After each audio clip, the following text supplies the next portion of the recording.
एक तीर से तीन निशाना। एक दिन की बात है, एक गांव में एक आदमी अपनी अंधी बीबी के साथ रहता था। वो बड़ा ही गरीब और दुखी था। उसकी बीबी का कोई संतान नहीं था। इस वजह से वह बीबी भी बहुत दुखी रहती थी। वह संतान के लिए भगवान विष्णु जी का पूजन भी करती थी और हर दिन वह भगवान को याद करती थी। वो भगवान को इतना ज़्यादा याद करने लगी थी कि भगवान विष्णु मन में सोचने लगे कि यह मुझे इतना याद करती है, क्यों न मैं एक बार उसे दर्शन दे दूं और उससे पूछूं कि तुम क्या चाहती हो। यह सोचकर विष्णु जी उसके पास जाते हैं और उसके पास जाकर कहते हैं कि तुम मुझे क्यों इतना याद कर रही हो, क्या बात है। तब उस लेडीज ने कहा कि तुम कौन हो, मैं तुम्हें नहीं जानती। मेरे आँख नहीं है जो मैं तुम्हें देख सकूं। तब विष्णु जी ने कहा कि मैं भगवान विष्णु हूँ, बोलो तुम्हें क्या चाहिए, मैं तुम्हारी इच्छा पूरी करूँगा, लेकिन सिर्फ एक ही वर मांगना, क्योंकि मैं सिर्फ एक ही इच्छा पूरा कर सकता हूँ। सोच समझकर मांगना, जो भी मांगना।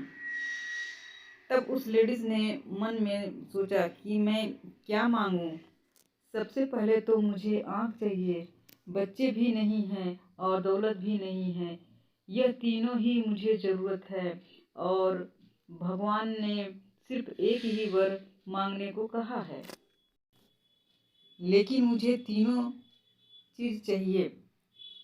फिर उसने दिमाग लगाया और भगवान से एक साथ तीनों वर मांगने को सोचा। उसने भगवान विष्णु जी से कहा, अगर आप विष्णु जी हैं और मेरी एक मनोकामना पूरी करना चाहते हैं तो मेरी यह मनोकामना पूरी करिए। मैं एक ही वर मांग रही हूँ, मुझे सोने के झूले में एक बच्चा देखना है, बस यही मेरी इच्छा है। उसने तीन चीज एक ही साथ एक ही वर में तीन चीज मांग लिया।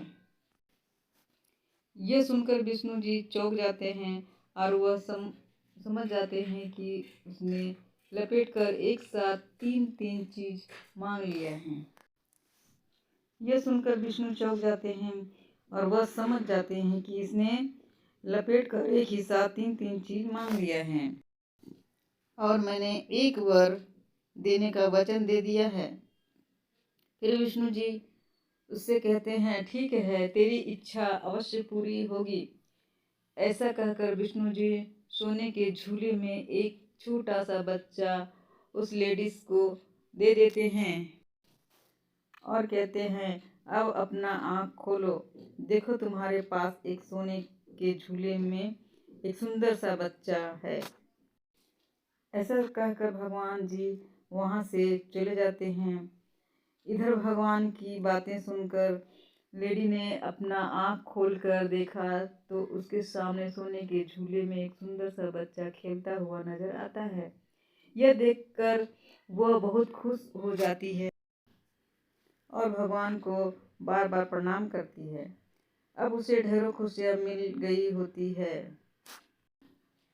उसे बच्चे के साथ साथ धन और आँखें भी मिल गया और यह सब उसकी बुद्धि से संभव हुआ था।